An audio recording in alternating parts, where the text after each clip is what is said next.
welcome everybody. Tamara. Yeah, welcome. This is the community session in our 1% Safer Live and Direct week of events to mark World Safety Day.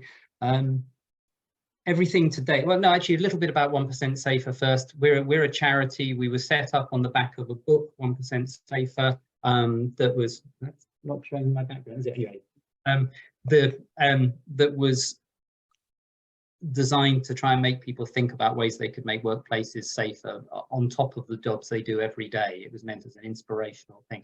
Charity was set up to distribute the funds from sales of the book to helping people in the profession either skill up or retrain if they were disadvantaged by redundancy during COVID or after. I'm a trustee of the charitable foundation that resulted from that. Tamara was a trustee too and is still a trusted helper and supporter of the foundation. Tamara's also the host of the Women in Safety podcast, among other things, and works for Saferpedia.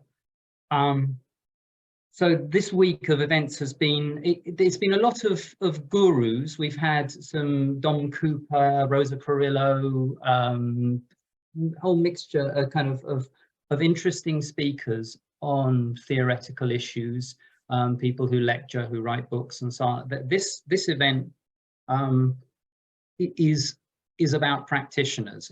I'm very keen on these events because we've done a couple before, being about practitioners talking to each other.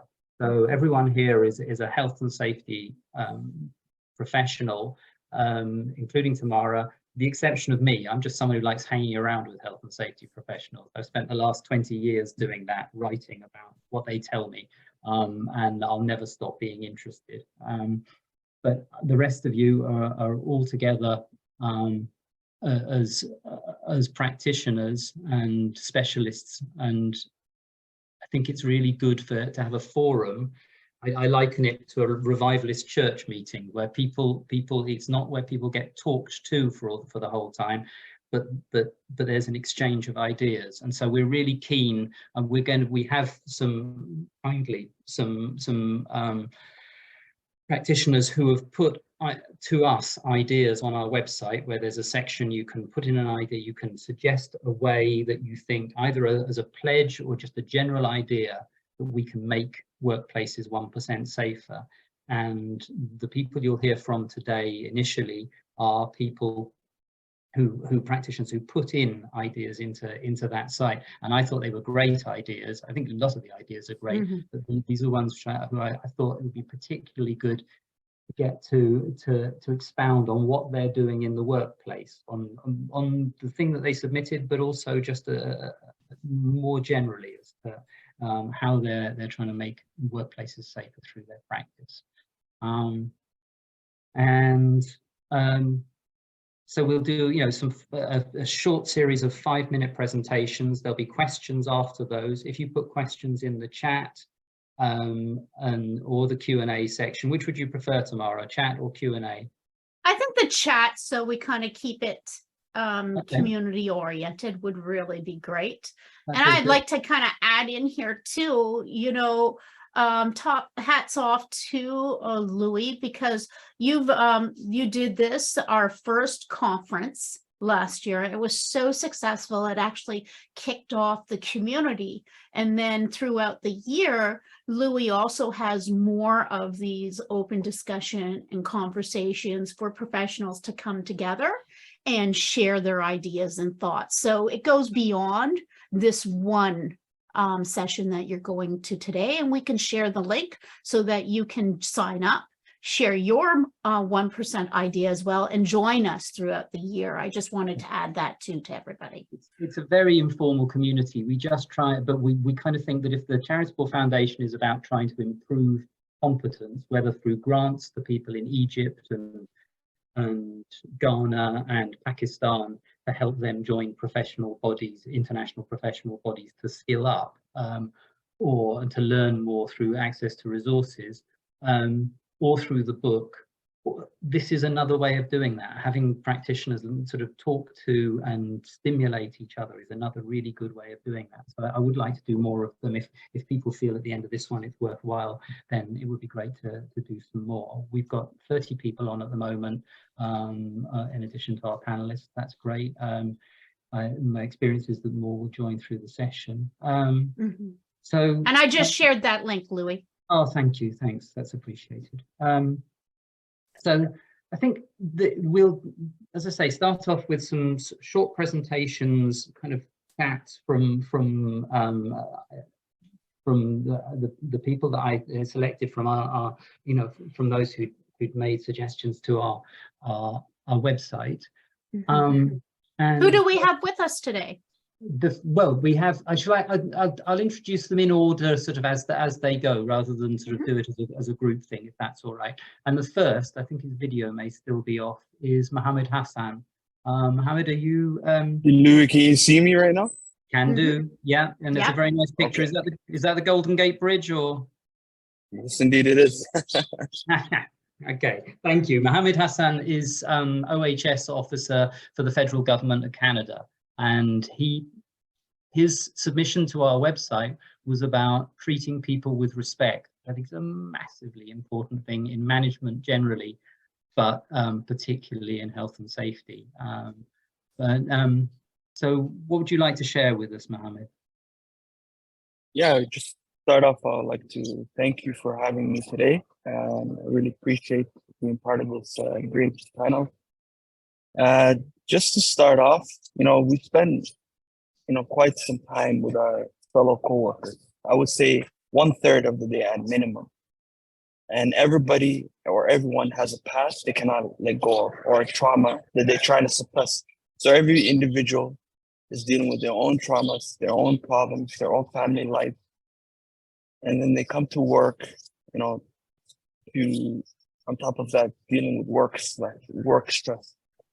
So I like to use the rule of thumb is to treat everyone and every coworker with respect. And how would you, similarly how you would treat your family member or best friend would go a long way. So treating everybody like the way that you would treat your own family member would be a great start. At the end of the day, again, you spend 1/3 of your time with your family member. Your coworker.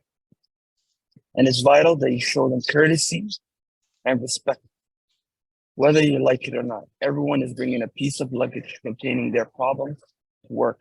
And it's for us to be good listeners and good co-workers and treat them respectfully. If we're not looking out for one another, then who will be the person to observe their co-workers, for example, not fit for duty? Sometimes we're not mentally there. Or sometimes we might have had not enough sleep. For example, some people come to work, dealing with family problems, or they're newborn, or they taking care of their kid who is ill at home. So you might ask them, is everything all right? And is there anything I can do for you as a manager or supervisor? Those are something that would go a long way. So who will be the person to observe that your coworkers are fit for duty, for example? Is it the supervisor? Is it the team lead? Or the coworker? So in general, or in essence, we all have a role when it comes to looking after one another. And in Canada, we call it internal responsibility system, where everybody looks after their own health and safety, their coworkers' health and safety, and everybody's health and safety. So it's internal responsibility system that we like to use in Canada. And it's something that's really efficient because it's as your role as a health and safety, as a worker, or as a supervisor, or as an owner or employer, is to look after your own safety as well as your workers' safety. So yeah, that's in a sense what I wanted to share with you. And having respect and looking after one another is a great start, or a great thing to do whenever you're coming on the work site or coming to work. Thank you. Thanks very much, Mohammed. That's Tamara, do we have any responses in the chat yet? I think it's not yet, and I do want to reiterate to people, please do put your questions in the chat. If somebody mentions something that you're not familiar with and you want to learn more about, or it sparks joy and an idea, share it. And so, Mo, as you were talking, it kind of sparked an idea, because I'm a Canadian too. And I really like the fact that you brought up our internal responsibility system, right? Because when I've been working with people globally, I've learned that our internal responsibility system, that safety is something that we do as a collective, is kind of something a little bit different than what people, some areas of the world are doing. Not all areas, some areas do it too, but it is different than some.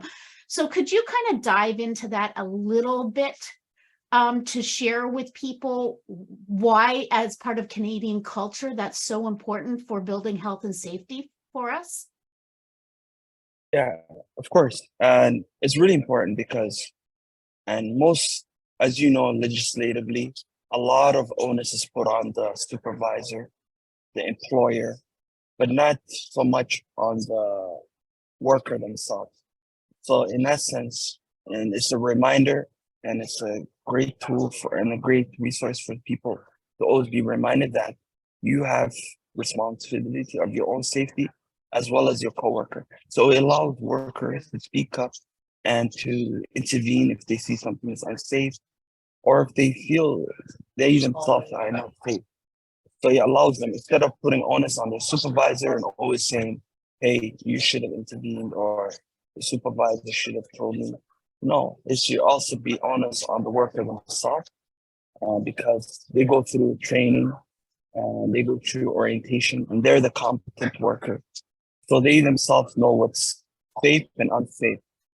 So that's where the onus comes from. And they know that their responsibility when they have so much resources available to them, legislatively, as well as best practices, and as well as they have health and safety advisors on site for them. They have human resources, they have supervisors, management, and sometimes they have even an employment assistance program. So there's so many and readily available resources for them. So if they look at themselves when they come on site and say, hey, this is not right, they can speak up, and they can go through the internal complaint resolution process. If you have something that you want to share, like a safety concern, you can share that with your supervisor. If that doesn't go out, if you have more than 19 or 20 employees within your organization, you go to your committee, health and safety committee. And if the committee doesn't deal with your problem, then you come to the regulatory body like myself, or somebody else like your provincial government, and then you handle your complaint to them. But in essence, is that you speak up and share your concern, and also intervene if you see something is wrong that your coworker is doing. So that's in a nutshell what the internal complaint, internal responsibility is. Can I ask a question, Mohammed? If I, as I say, I'm completely bought into the idea of treating people treating co-workers with respect. It's the kind of do as you would be done by. You treat other people like you treat yourself. It's hard, but sometimes it's very hard to remind yourself of that when you see people, say, who persistently violate safety rules, and you can't see that there's a good reason to do it. You know, I'm all in favor of the idea that most of the time it's the system that is wrong, but there are some people who are just really, really difficult. How do you manage those situations? You just remind them. At the end of the day, you remind them the reason behind they're on site is to work on behalf of the employer, number one. And as they have been allocated a lot of resources, time and effort and investment towards them coming on site and doing things safely. We're going to put a lot of trust on them, not only by the employer, but also by the state or the province, and also the country. And when you go to work it's not, you're not only working on behalf of family, you're working on behalf of the society in general. Because if something happens to you, you're gonna put somebody else's, you're gonna put them through a trauma. They're gonna not, you're gonna have a trauma, or they're not gonna feel safe. And knowing that something happened to their coworkers. So as a person, you just remind them the bigger picture, and you remind them that you're not only doing this for yourself, you're doing it for the entirety, for the organization, and for themselves. Or if they do not care, then you remind them that I do not believe in reprimanding somebody, but a reminder of the company processes, the internal company safety management, and reminding them that they have been given allocated a lot of resources and time for them to work safely. So that's one way of doing it, and that's the only way I can see myself doing it, because at the end of the day, we have a choice. We wake up in the morning, we come to do our job. Everybody has a role and responsibility. If somebody else deviates it, then we like to remind them that that's not the purpose of why we come to work. We want everybody to go home safely. This is not a playground. We're dealing with real life matters. We're dealing with big machinery. It's a life and death situation for most part. And certain industries like construction, they do not have, room for error, because construction is one of the highest, like that's where most incidents take place. And every other industries are they can say there's high risk jobs involved as well. But if a worker chooses to deviate from what he's been taught, like in the orientation training, and what his educational background and his certifications, and if he deviates from that, then I just like to remind him the purpose behind why he's on this job site, and tell him, hey, is everything going well? But that would be a great starter. But for most part, just remind him, the bigger picture. And if he doesn't listen to me and still being a very difficult person to listen to, then we can use a supervisor or employer, or you talk to them and explain to them that we have a worker who's not following the company safety processes. He's doing horseplay in the workplace, and he's not setting a good example for the rest of the workers. So internally, that would be something we can do. But yeah, if somebody has a bad day and he just took a shortcut, then just remind them that's not the way to do it. But if he keeps doing it, that's the process I would follow. Thank you. Thanks. That's a really comprehensive answer. Thanks very much. I'm going to. There's a really good point for Andrew Jones in the chat. I recommend people look at about the way that respect is given and earned. I'll let people find that for themselves, but I think it's a really important point. I'm going to move on so that we keep to reasonable time and have questions for everybody at the end. To Sandra Dias, who's Safety Director at Somincor mining company in Portugal, and her idea to 1% Safer was about moving safety from being a rules and regulations based management issue to an expected behavior, to something which is seen as business as normal, and that's the normative action in a workplace. Sandra, what would you like to share with us? Welcome. Thank you very much. I hope you're hearing me well. Okay, I've just shared this. It's a general concept idea. It's not exactly. I think I'm not the only one thinking like this, but it's managing safety is a normal business dimension, I would say. So not much different from production costs, human resources aspects. Safety is another dimension from business that needs also to be planned and to be taken into account in the daily work planning cycles working cycles as the other things. And one concept that I try to implement whenever I work, and I try to push as much as possible, is usually moving exactly what you said in the beginning. Is moving a little bit from the concepts of safety is procedures, are rules, and are mainly pushing for awareness and trying to convince, I would say, people to work in a safe way, avoiding risks. And moving from that to how can I make people, the question of how can I make people want to work in a safe way instead of being pushed to work in the safe way, let's put it like this. And thinking about this, if we think a little bit, you know that everyone knows this, the Dalai Lama concept that the purpose of our lives is to be happy. And this is true. People in generally always search for happiness. And if we consider, for instance, why do we buy lottery tickets? There is a very, very, very small chances that that we win, right? But still we buy it because we want to believe that in the bottom, we want to be happy. So we do believe, even if there is a tiny, tiny chance, we will win the lottery. So that's this illusion that makes us to buy the lottery ticket.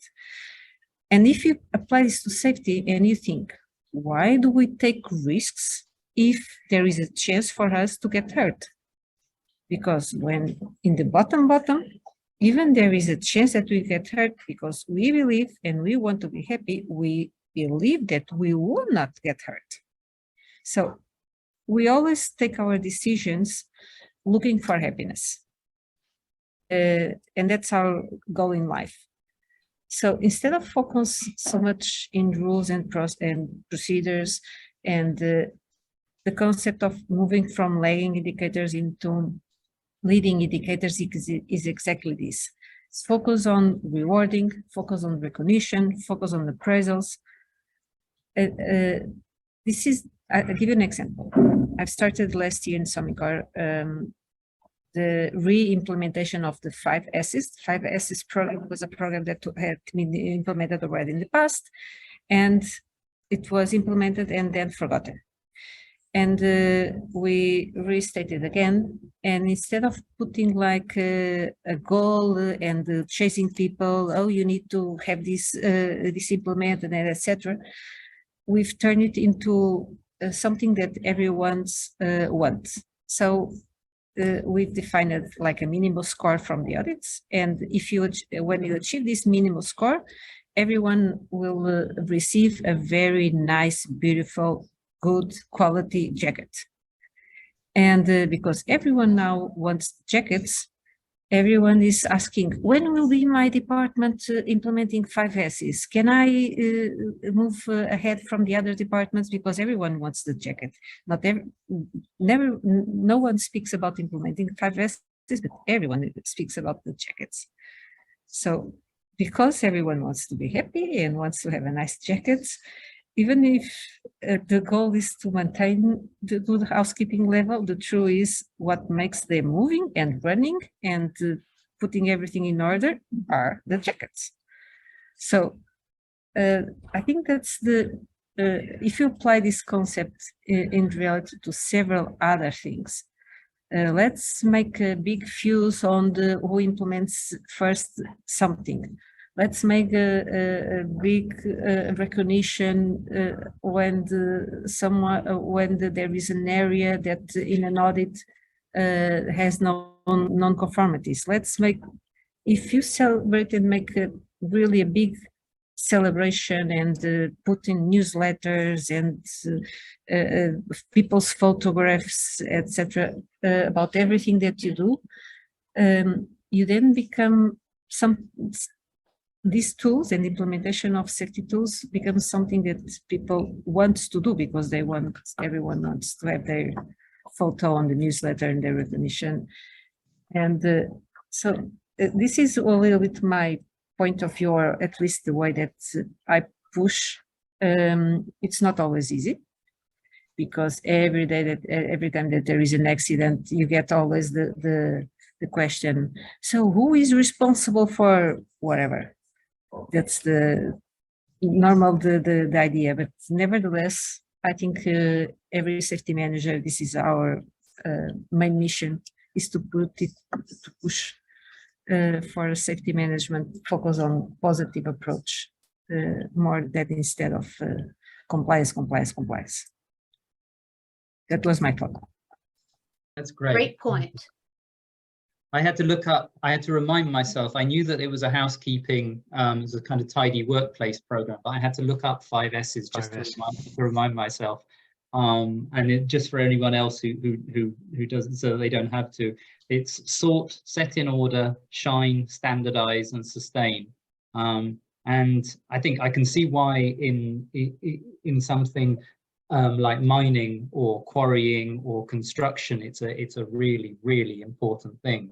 I had when I've talked to labour inspectors in the UK, one of the things that they've always said is that they can usually tell when they get inside a factory gates or into just across past the reception at a depot, they can usually tell whether they're going to find anything wrong just by the look of the place. That actually housekeeping is a big thing, isn't it, in safety? It's that if you don't have the storage and the order, and of course this is then, this builds back into the whole thing about an efficient organization, is that if you are leaving stuff scattered everywhere, then your quality management, your kind of, there all sorts of other things will be. It's a little bit more than that. I think it reflects the team's pride in the workplace. How proud I am from my workplace, how committed I am with I treat my workplace as my house, as something, a place that I like to be. So it's true. It's a reflection of how well I am in my workplace. Absolutely. And I think also a lot of places use that methodology, but they don't even identify it. Like I'm thinking back when we were working at Metro in the deli, that was clearly there, even though they didn't have a name to it. I wanted to kind of push a little bit on what you were talking about, this social concept, and it is pretty global. In my travels, I've experienced this, about the attitude or the belief that it won't happen to me, or I won't get hurt, etc. It really is a social conditioning that we start to learn somewhere when we're young, right? A child falls, you push them up and say, oh, you're okay, you didn't get hurt, just come on, get up and keep going, right? And then it continues that right into when we're in the workplace, where we are actually facing a lot of hazards and dangers, but that social conditioning keeps going on about people saying, oh, don't worry about it, nothing will happen. Is there anything that's coming to your mind, Sandra, about how we as a profession might be able to disrupt that social conditioning? And so it's not continuing down generations? I do believe that it's more than a social condition. It's an intrinsic beliefs that we do believe that nothing will happen to us, and most of us that we do not we do not have conscience that we are like this. If we do not talk and do not realize and do not say, look, for instance, when imagine you're crossing a street. No cars, nothing at all. There is no traffic, nothing. But the pedestrian light is red. What do? You wait for the light to turn green, or you just cross because there is no car, there is nothing. And most of the persons, they smile and they say, they do not want to say I cross, but the truth is everyone recognizes that they first what they think is crossing. And why? Because they do not see any danger. They do believe that nothing will happen. This concept that nothing will happen to me, and if you cross one and nothing happens, if you cross twice and nothing happens, at the end of 3 or 4 or 5 times, you cross and you don't even think that something will happen, because you already, how can I say, you have already validated that this is nothing will happen. Yes, there is no risk. So the true, I think it's an intrinsic belief that we all have, that nothing will happen. This will not happen to me. It is the same thing if we consider like some diseases, cancer, for instance. Everyone knows someone that had a cancer, or, but most of us that never experiment, or at least a direct family had it. No one of us really consider that it can happen to us, to me, and it is, we do not we do believe that this will not happen. So I will not get hurt, and the fact that we put our focus so much in being happy, and that I will everything will go well, and we want to believe. And if you see like the COVID situation that we had, the phrase where everything will go well, will be okay. So we want to believe this. This is the truth. This is the concept. I think we safety manager, we need to awake the conscience from everyone to understand that we are like this, period, point. It's not that we are wrong or that we are bad people. No, we are like this. It's humans. And once you have conscience, then you start seeing things in a different way. And this is... It's interesting because we are actually in the chat. Do you see that in the chat, Louis?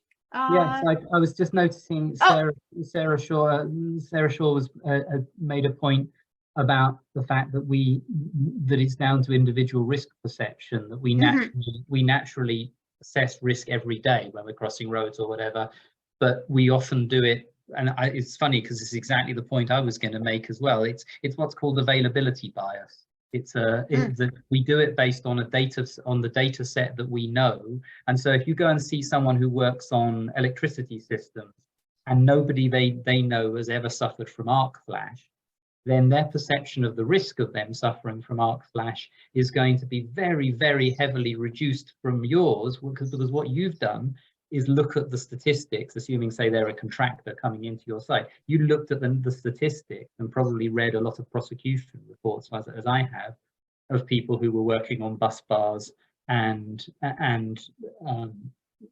suffered from it. And so I think it's the health and safety person's responsibility to somehow make that, to try and help change that perception of people who really think they know their jobs, without just clubbing them with statistics. Because I think that's the difficulty, is if you just go in and you say to people, did you know how many thousand people were hurt by this last year? It kind of, sometimes there's a Catholic doctrine called invincible ignorance, which is where you cannot teach some people some things.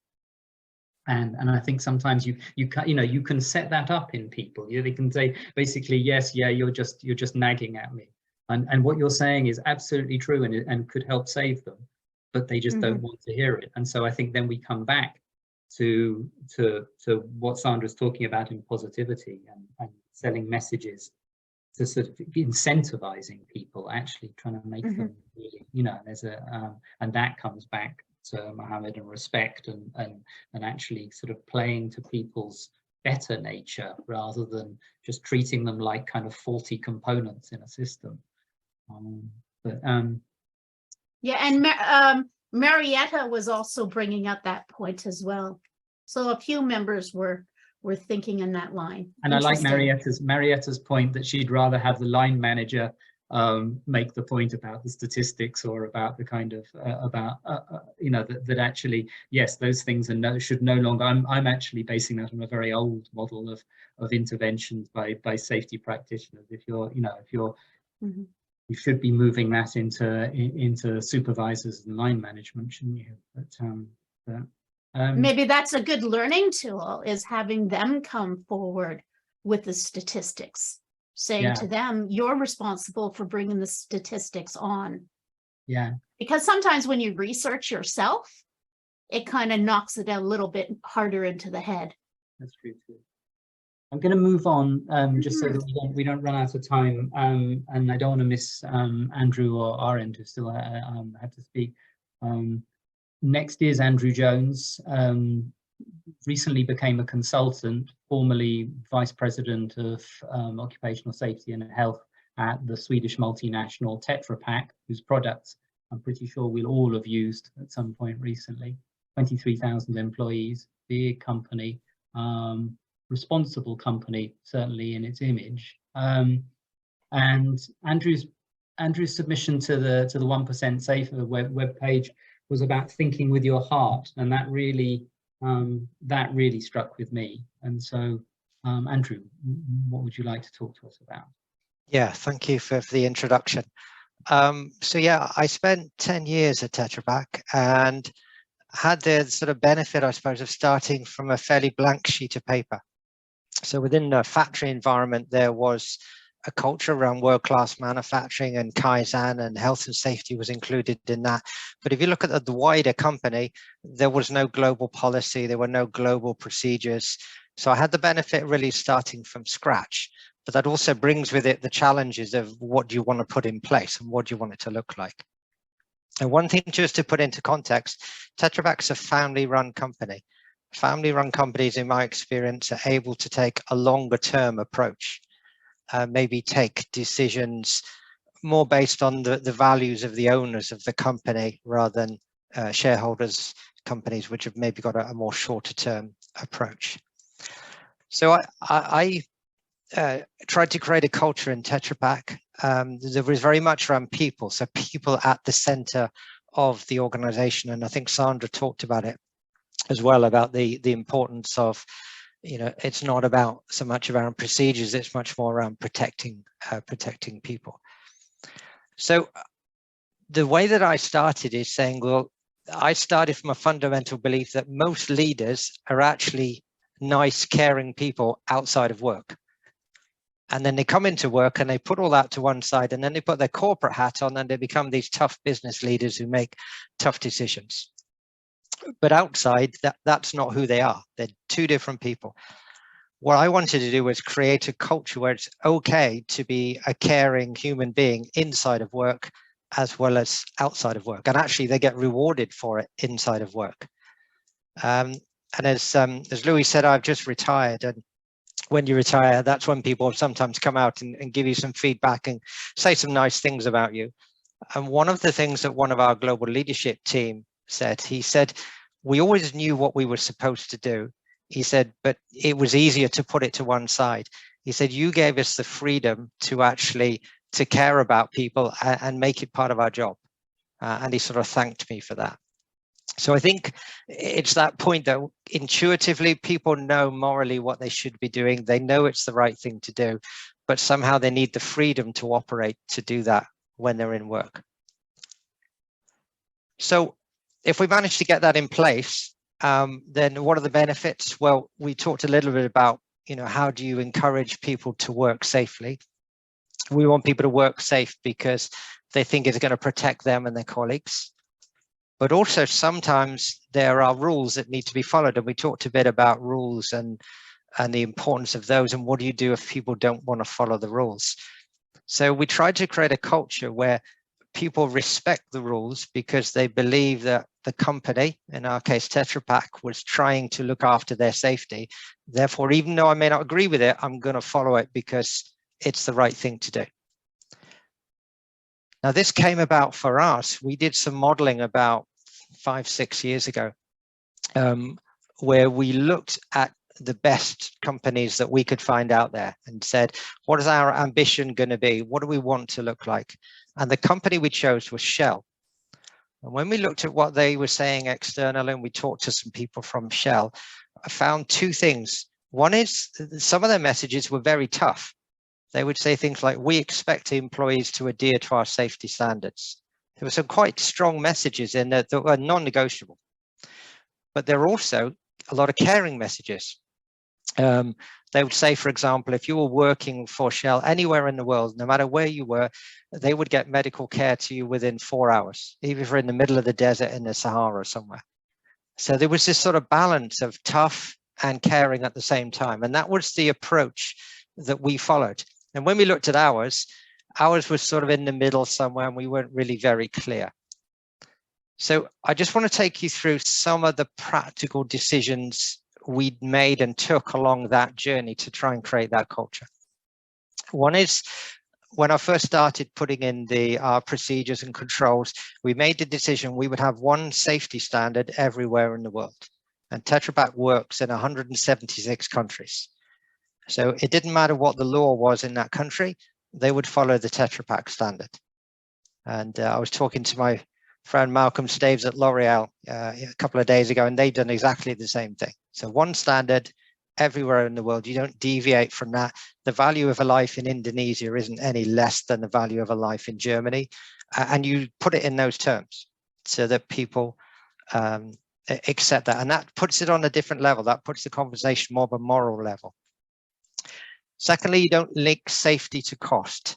Yeah, I was asked to do it a few times and I refused, because I think that leads to financial decisions around safety rather than moral decisions, rather than what's actually you believe to be the right thing to do. The third thing we did was link safety culture to the company values. Now, most companies have something around people in their values. It may be responsibility or fun. Tetra Pak's is protect what's good. And in that protect what's good, there is an element about people. So we really extracted that and made protect what's good all about protecting the health and safety of our people. I think most companies have something in your value you can link it to. So it becomes part of the strategy, so that if management are doing something positive for health and safety, they're actually doing something positive for the company strategy. So that works well. Language is incredibly important, and we spend an awful lot of time on communication and monitoring the language that we were using. And when we ran a global campaign, the campaigns were run centrally. The language and the text to be rolled out was given to line managers to use, and they weren't allowed to deviate from it, because we wanted the same consistent message across the world, and we wanted to make sure that it came across in the right way. Now, as an example, in 2019, we introduced a set of life-saving rules, like many companies. Quite a tough message, because what we were actually saying was, these are a set of rules we expect you to follow. These are going to keep you safe. If you don't follow them, it's likely you'll be disciplined. And we put a fair and just culture behind that. So it's a pretty tough message, but the way we communicated it was with the strap line. We put the life-saving rules inside a heart. So they were tough rules, but in a heart. And underneath we said, we care for you, therefore your safety is non-negotiable. So we didn't say the rules are non-negotiable. We said your safety is non-negotiable because we care for you. And our message for anything like that was always, because we care for you, because your safety is non-negotiable, therefore we're introducing this rule that you may not particularly want to follow, but that's the reason we're doing it. And that tended to land really, really well. The last thing I'd say is building that culture takes a lot of effort. Keeping it there also takes a lot of effort. So communication was key to us over the last sort of 5 or 6 years, I think. And now that I've left the company, I know that they're continuing to work on that, and they want to keep that culture high. Constant communication and getting the language right, I think, is going to be absolutely key to that. So I hope that helps, guys. That's a little bit, a very potted sort of explanation of our journey over the last 10 years. That's great. Thank you. I'm really interested in that tough love idea, which is actually it's like parenting to a certain extent, isn't it? Is that that was the analogy I've often used to people. It's a little bit like parenting. You have to provide some framework, you have to provide some rules, and then you explain to people why I don't want you to jump over those, go over the boundaries. That's not about infantilizing people. It's about just recognizing that you're asking them to do something that does have some attendant risks, and so you need them to do it in a certain way so Yeah. that they don't get exposed to them. That because you will benefit from them doing it, you also need to to protect them in the process. That's yeah. No, that's I think it is. It's the heart thing is it's interesting. It would be harder to sell it to some. No, I think it would be harder to sell it to some types of workforce than others. But actually, No, I don't think that's true. I think I withdraw that before I've even said it. Yeah. I don't think it's harder. I think it takes time.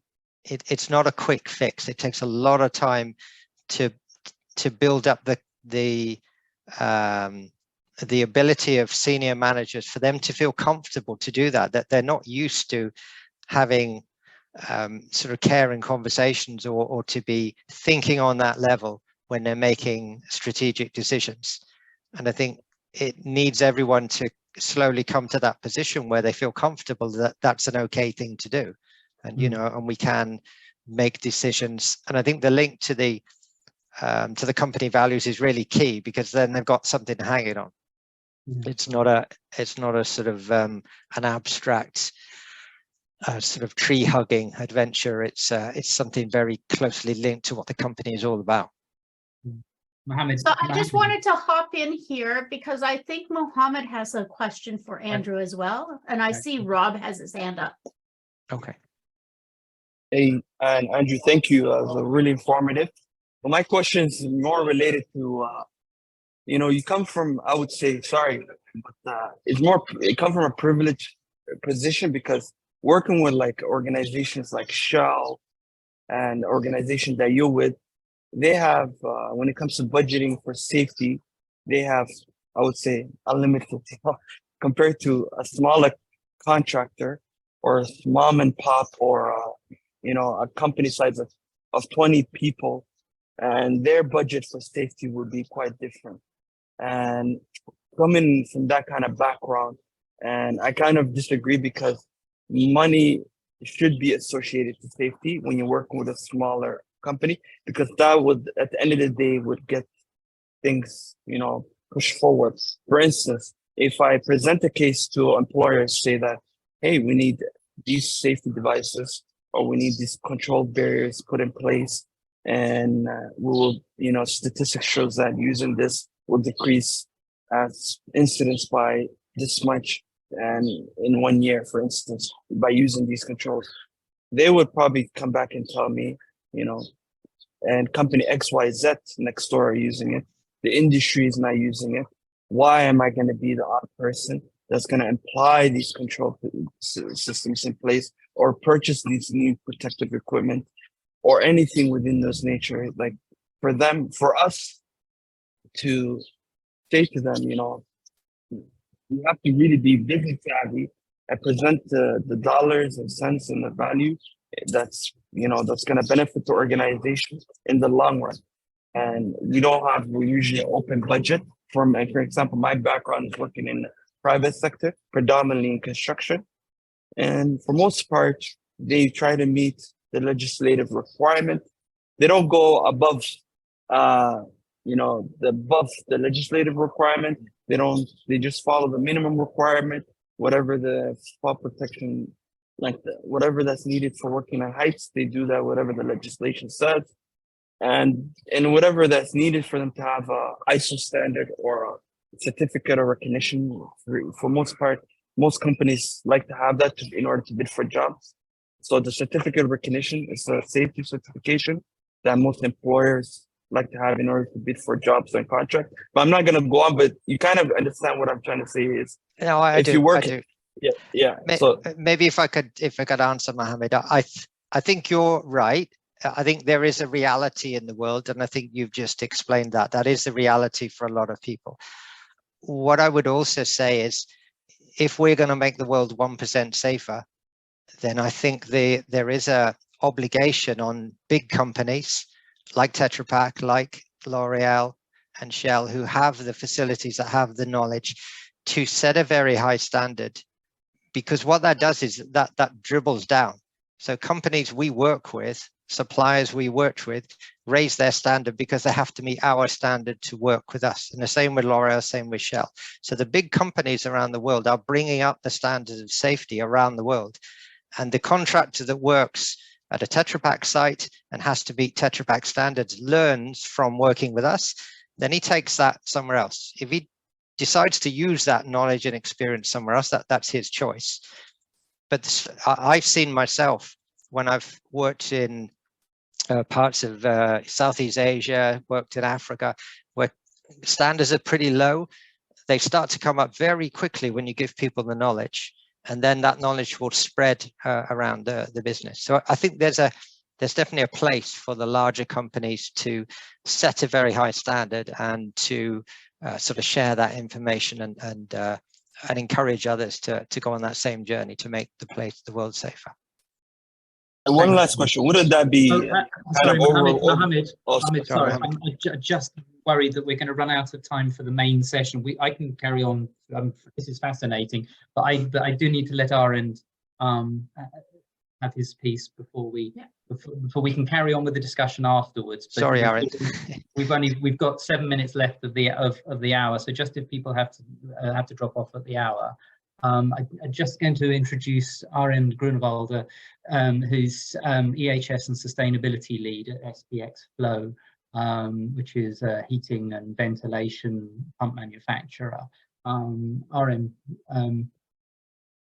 would you like to talk to the group? Sure. Can you hear me well? Yeah, great. Thank you. Perfect. Hi, community. Hi, 1% Safer community. And thank you very much for your invitation. Following what Sandra and Andrew Mohammed saying, there is a lot of reference to the lean principles. So what I'm talking about or sharing with you, the big experience that we made, is very much about what Sandra and Andrew already mentioned. We are using nothing new, the lean principles. We just call it Pathway to Excellence internally. We recognized a couple of years ago that we are not moving, that we are kind of trapped in the injury performance plateau. So we are stagnating and we didn't see any improvement. And on the other hand, we recognize that incentivizing people prevents the negatives, make some people hiding, the facts. And when management changed and there was a kind of introduction of a lean program where it was reintroduced, let's say, we as EHS practitioners use that opportunity to make sure that we enter a natural partnership with the lean practitioner. So we were using lean as a vehicle to drive and exactly to the point what Mohammed, Sandra and Annie was talking about, how do you win the people's hearts and minds? How do you show that you respect the people, you win the people, and you get them to speak up, reach out and take actions? Using this lean philosophy, and everyone is I guess, very familiar with that, we were treating people, or we are treating people as experts. And if you treat them as experts, as the solution makers, and everyone else, including the supervisor, as just support functions, including EHS, then I think, and probably you would agree, those from you who have introduced lean, magic will happen because they see a purpose in what they are doing. And they are very proud, or they begin to start to be proud of sharing their solution. And then this process of, what we call internally safe and sound, speak up, reach out, and even take action, give them even authority, empower the people to take action, that will happen. But it's all centered around respect through treating them as experts. And when we started to introduce or embedded safety into the lean principles, one of the first things that we started with was Gemba walks. Just go to the place where the work happened But moving from inspections, just a kind of tick box exercise, what we did before, to Gemba, and showing commitment, just listening to the people, observing what the task would be, asking some icebreaker questions, and just listening, and asking always the key question: do you have all the tools, the knowledge, the trainings to work safely every day? And if you do that in a very authentic way, I think that's this matching will happen. I'm here in Denmark today. We had a session with our people from the publishing area this morning, and they are very proud to share new ideas. But because we give them, we build trust. They feel really that safety is important and that we really listen to them. But this is a kind of really an icebreaker that I observed in the last, let's say, 3 or 4 years when we started to introduce. The tough thing that is also that I want to share as a kind of try to be a change agent here in this pathway to excellence. The really tough thing, and that was totally underestimated, I guess, by everyone, making the supervisors, the line managers, change agents and leading the Gemba walks. In the beginning, a kind of invisible barrier between the supervisor and the solution makers, because they used to be the people telling the solution maker how it works. And to become listeners, that was for most of the supervisors really a tremendous change, right? And then even to build up on that, not just consulting the people, involving the people, really we are not there, but we are hopefully in the process of empowering the people, giving them really the authority, like with one of the gentlemen in the publishing department. Hey, if you have an idea, he came up with some laser technology to replace some chemical pickling stuff. Okay, here we go. What do you need? Just test and verify this technology. You get all the support. And he's incredible proud now, and people will recognize. And this is even in itself a sort of reward thing that Sandra was talking about. At the end of the day, I guess most people would like to receive some recognition, right? And get a kind of high five and or even just a simple thank you. So I think if I look on the clock here, I guess time is over. But look, in the past, it was a sort of 5 who's. Today, it's a kind of 5 whys. In the past, it was audit findings, reporting audit findings. Today, we are reporting and tracking solutions from our solution makers. In the past, it was more kind of consultation. We are now getting in the direction of empowering people, building up trust. In the past, it was training, and also management training. Today, it's more kind of giving active support and supervisors, the supervisors' leadership roles is a completely different understanding. So sorry, Louis, I guess I have to hand it back to you. No problem at all. We're here for as long as people would like to stay. I'm just conscious that there would be some people who'd allocated an hour, and I did want you to get that in. Just for anybody, again, coming back to Sandra's 5S earlier on, the Gemba walk, for anybody who hasn't come across that, is often associated with quality. It's a walk through the workplace to identify, talking to people, trying to identify potential for improving processes. And obviously that's a massive overlap into safety now, where management tours sort of are promoted as one of the great sort of leading indicators and the ways of helping build safety culture.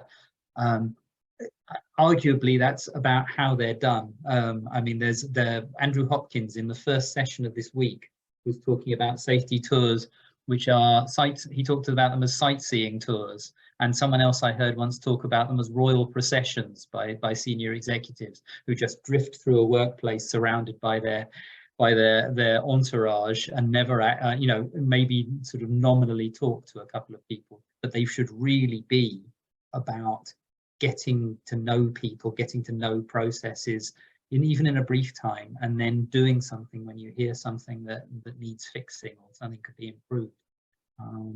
But no, that was great. That was thank you very much, Aaron. Does anybody have any questions for our end? Just looking in the chat, see if there's if that's raised anything. Or more generally, if people would like to make a point, people who can still stay, I'm kind of tempted to see if I can. We're on Zoom webinar, just a very brief aside. We're on Zoom webinar, which I would rather not have happened. We've ended up on here somehow. I'm going to try and make it a bit more like a Zoom meeting by promoting everybody to panelists, and then we'll all be able to see each other. Did you want my help with that? Oh, thank you. If we both go through. So basically, the idea is that if you're shy, turn your camera off now, because we're going to put you.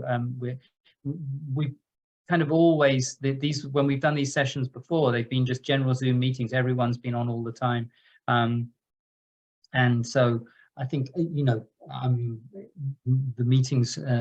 This one. It was special in that we had more people presenting, but generally I think it's great if everybody's in together. So they may get a pop-up that says you've been invited to a panelist. Right. So if you want to join us, say yes to that. Yeah. Just because people might be getting pop-ups and wondering. Sure. Yeah, I did so. It worked. Good. Welcome.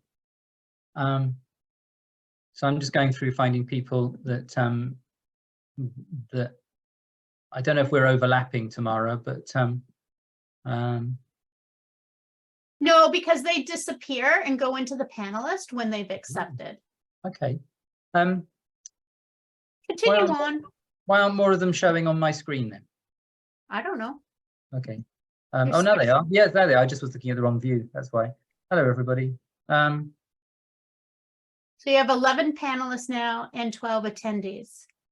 Okay. We need to go up to everyone as. Oh, I see. The people just not accepting. Right. Okay. Fine. Yeah, they may be busy or not able to in an environment that they can't. That's true. A lot of people, if they were treating it as something in the background, that's fine. But thank you for, thanks for submissions in the chat. I think there is a kind of, I'm not going to try and make some kind of overarching, I'm not concluding either, but I'm not going to try and make some kind of overarching link, but I think there is one. I mean, there's definitely something about, it's not rules based, it's not about using the stick, it's about modern health and safety management, isn't it? And modern management generally, which is, I've written about this before over the years. It's about, after the kind of death of deference, the idea that people stopped thinking that, you know, managers were somehow superior to them just because they had a better job. Once that went in the 1960s, well, from the Second World War onwards in Britain anyway, I can only really speak properly about the UK.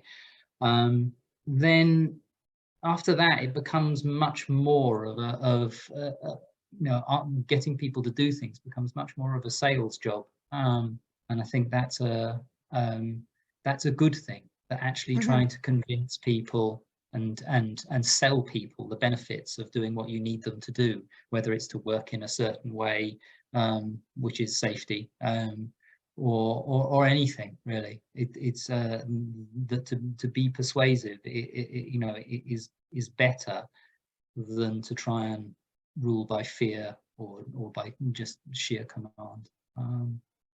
So Louis, since we have you in the room and you he's like kind of an encyclopedia of all different little bits of knowledge, that concept, because that has been like my biggest pet peeve being in the workforce, right? Is this like so many times over my career, I've had managers say you're paid to do, not think. Like literally, that people actually say that out of their mouth. Is that concept saved from history of, I know in England, like you have lordships and stuff like that. Is that where that's coming from? Is it so rooted? I clearly am from Canada because I'm like going lordship, masters, whatever. But you know what I mean? Like there's there's a caste system in a way in the workforce as to who is top dog and down. Is that where that we have to disrupt that? I think surely, I don't know. I mean, if people are really trying to manage like that, then it kind of, I don't know. It has been done to me, but it's been done rarely. But most of the people I've ever worked for who thought they were superior to me have had to disguise it in some way most of the time. They've had to try and convince me at least that it was a good idea.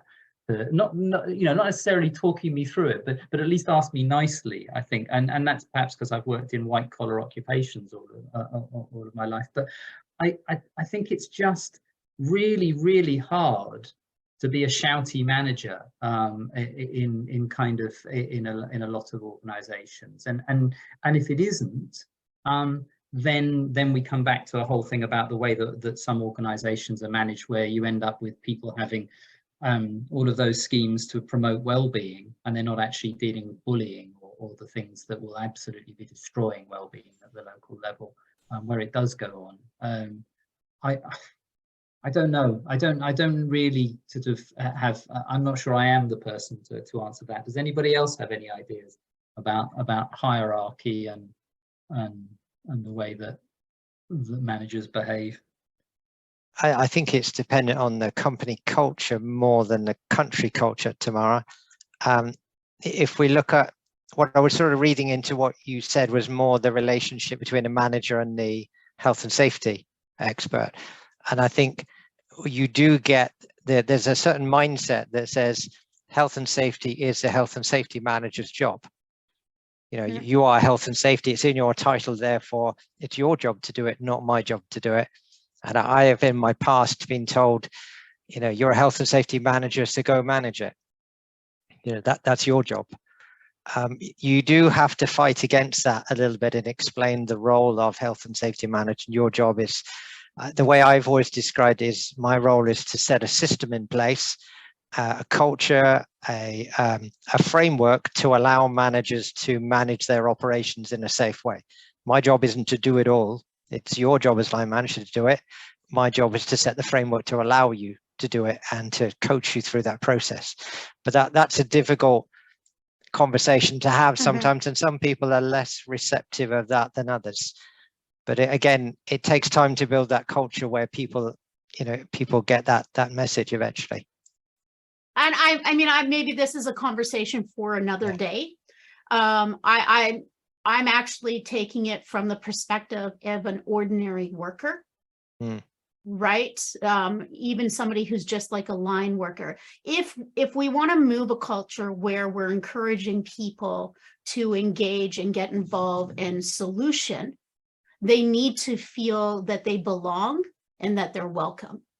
And if we're dealing with trying to disrupt a system that's like hundreds of years old, where people who are in the front lines have basically been told, do not think when you come to work, that's going to be an interesting road to kind of repave.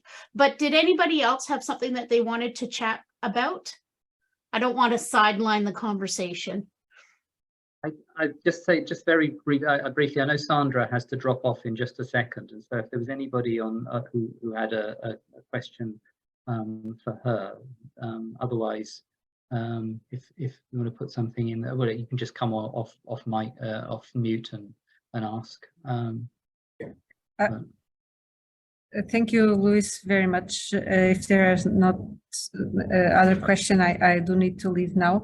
Okay. Just let me add that for the last discussion that Tamara was putting on the onto your pay to work and not think and etc. And my opinion is exactly as yours. It's not so much a question of country, but it's a question of company culture, definitely.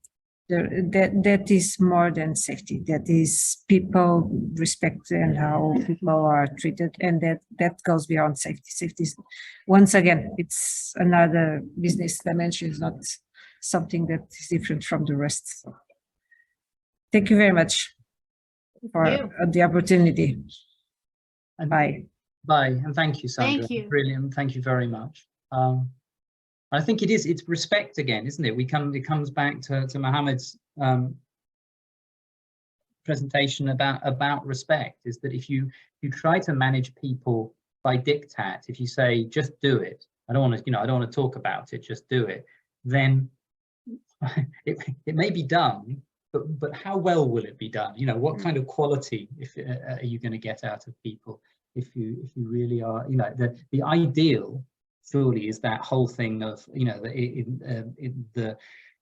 in safety culture, it's the generative, it's the interdependent, but in organizational culture, it's that thing where people are so motivated, they're so excited to come in and work for your organization, and they're constantly thinking of ways to help it be better, and sharing them with you. That's, and the way to get that is not by, as I say, either shouting at people or just telling them to do things without explaining why, or when they presumably have some kind of reasoned objection.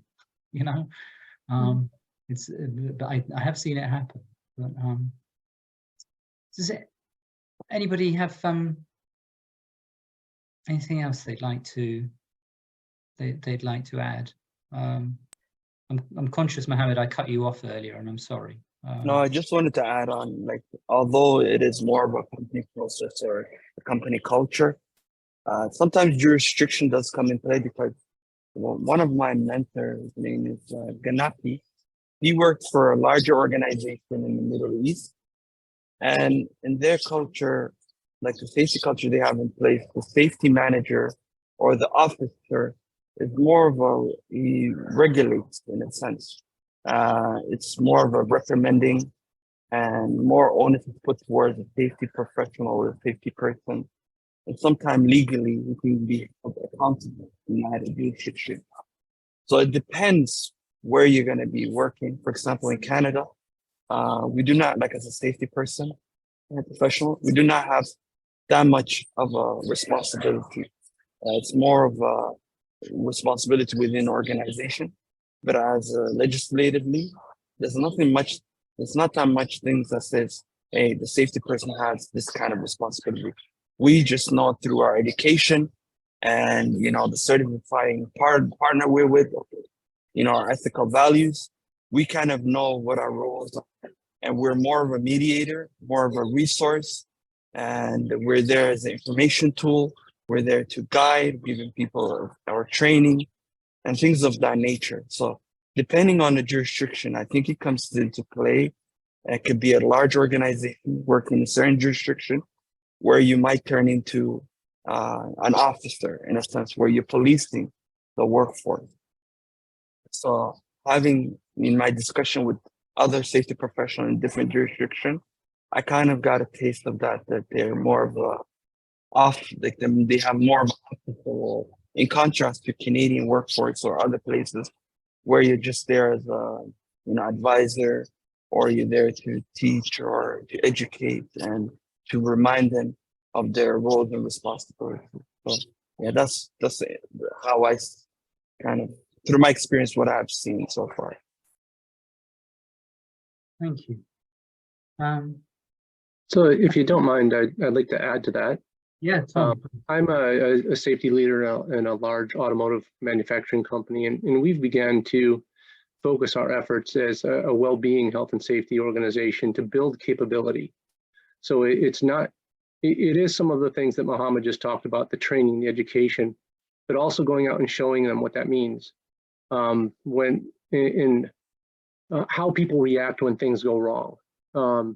We are focusing on just culture, and also some human organizational performance concepts, where when we look at the circumstances surrounding an incident, more often than not, the employee thought they were doing the right thing at the time. So, you know, that goes into that concept of just culture. Where there is gross negligence, we treat it like it's gross negligence. And the intent of what the person is doing is important when it comes down to the incident investigation. So recognizing the fact that people are trying to do the right things, we're looking for how our systems have been set up.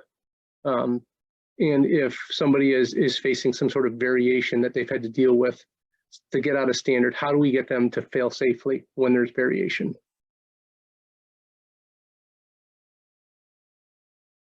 Yeah, see that. If Thanks, I can Annie. add just something to the point around, you know, culture and whether it's country or organization, I think it comes at the end to kind of a mix of these two, because in the last 10 years, I'll just give an example, my experience being spread from UK to Central Europe, so the whole range of Europe. And initially, you know, me coming from Central Europe, I was surprised around the open discussions and numbers of conversations and all lines and levels of communication you can have quite openly in UK, quite a lot of talking. But then in the same time, yeah, I know you're smiling, but you know, that's the first impression of an outsider. You get to the point after that, after a while, but you know, that's the way that work's done there sometimes. But in the same time, if you go and put the same topic in another part of the world, like in a Central European country, you get a zero conversation during the conversation. And then immediately when everybody's out of the room, there's a lot of small group discussion. What was it all about? Should have been said something? Shall we go and say something? You know, the decisions are taken there. So it's a lot of local cultures. It's a lot of companies, smaller specific cultures that you have to take in mind. And I think what's important for us as EHS leaders is when we're setting our strategies to be very clear that the implementation of these, you know, I'm also used to, like similar way somebody else was talking earlier, to have the same strategy across company. But then when you're down to the implementation, you have to be first on the shop floor in every country with all the people as much as you can, from everybody, you know, from the top to the bottom of the EHS. And you have to do it through the leadership of the country and the organization. And you have to be able to adapt on the way, the communication, the message, the way you're doing it through some of the local specifics that come around. So I know after that, when I was exposed to a global role, that it was totally different way to do it in the US as well. So initially everybody's coming back with a push. So, but I think that's the beauty of the job, that you have to find the specifics, the levers that you can use to really get the message down to the people, and the right communication in a simple language. I know somebody was talking earlier about, you know, life-saving rules. We have similar, we call them golden rules. And the way I was trying to explain, for example, to the people was, you take all the legislation that you have in your country, that you have in Europe or in another jurisdiction, and that's a lot of standards, a lot of procedures. Then you translate that into company-specific procedures. I don't want you guys to read all these. The essence for you is in these 10 simple golden rules that I want you to respect. And then I'm sure that we are probably doing 80% of what should be done at least. So I think it's to the simple message. I think we discussed the personal stories also earlier that help a lot. I've used a lot of people who suffered incidents to come and talk to others, as well as in-house motivational speakers, let's say. So I think these things that touch the people and that connect them also with the outside world is what's helping us drive down these programs. And for the leaders, I really think they're the key players also there. Like as EHS are 1 or 2 in a plant, couple of regional people. We will never be able to do everything. So for me, the key is really to make sure that we are able to engage and sell the message in their own words, into their right world, to the people. And one thing I've learned from experience is that these senior people, they all have come up from the bottom. A lot of them have started as workers, after that grown up in the organization. But with the time, you tend to forget some of these things. And these people, when they get to a more senior level, still they are very visual, very sensitive, you know, very experiential. And sometimes to get them to the point, you have to show it through their eyes. And I'll give you an example. I was an EHS manager in one of our plants, and we were struggling at a wastewater plant with lots of sludge. And we decided that we're gonna use some biospecies to help us into converting it. And, you know, I end up on a committee discussing how I want lots of money in order to put Californian worms on our fields. And everybody's, you know, are you crazy? What's this? What are you gonna do? So then the next meeting we took in the plant and we said, let us take you to this wastewater plant. Let us make you feel the smell, touch the soil, put the rubber shoes, and then you understand what it's all about. So sometimes it's about, again, like with the employees, with the senior people getting the right tools. So I think that's our role, really, to be able to get the different levers that are most suitable for everybody, to get their cultures, to get their specifics.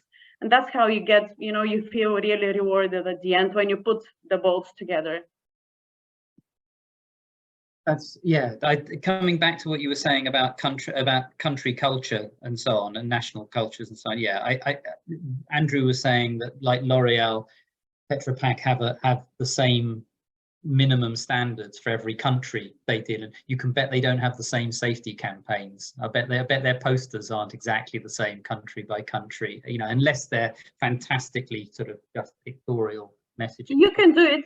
It's doable. I've been doing it. Doable, it's doable. You just need to, you know, really make sure that it's done in the right way. You know, that it's the right message as well. So you need very clever people to do it, I think, to be able to sort of, yeah, to get past the fact that things mean different things in different areas. Oh yeah. there was a shampoo in Europe called Wash and Go, and when they translated it directly into Russian, it didn't sell at all, because people, Wash and Go, the way that they translated it was something to do with bidets and with kind of personal hygiene at the other end of your body. Anyway, I understand you. We were translating an IT EHS system, and, you know, copy paste, and somebody decided to translate the word paste, and it comes out as a toothpaste. So yeah, that's why the Chevy Nova didn't go over well in Spanish-speaking countries. Nova, it doesn't go. No, yeah, I remember that. I think on that note, I don't want to sort of to bust the 1.5 hours for people, even though it's a great discussion. I think we'll come back again. We'll do this. I will try and set up one of these with Tamara in the next couple of months, I think, because I enjoy them too much. Even if as long as people are willing to indulge me, I learn a lot, and I think we'll make sure that there's as much as the presentation is incredibly valuable, that we have more to and fro like this. I think because that's what we've done before. Kind of loaded this one. I think we loaded this one quite heavily with speakers, but the stuff in the chat's been great. Marietta, thank you. And Ilkin was on as well. That's all, you know, it's all really interesting. And so thanks to everybody for attending.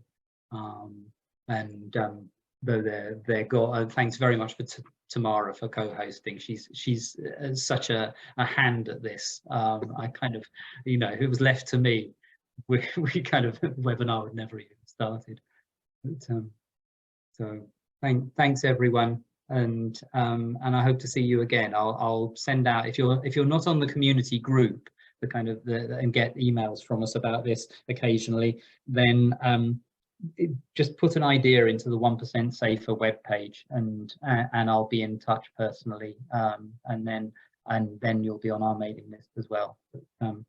But thanks again for attending. And tomorrow is Scott Geller. If you haven't signed up to our to the rest of the conference sessions, the last one of the week is Scott Geller, and he's always really good value. Mm-hmm. So wonderful. Thanks again. Thanks everyone. Thank you. So thank you. Have a good rest I of put the it day. in the link. I put the Thank link you. in the chat for everybody. Oh, great, thank you. Thank Thanks you. a lot. Thank you. Smashing. Bye-bye. Thank you. Bye. Bye. Bye.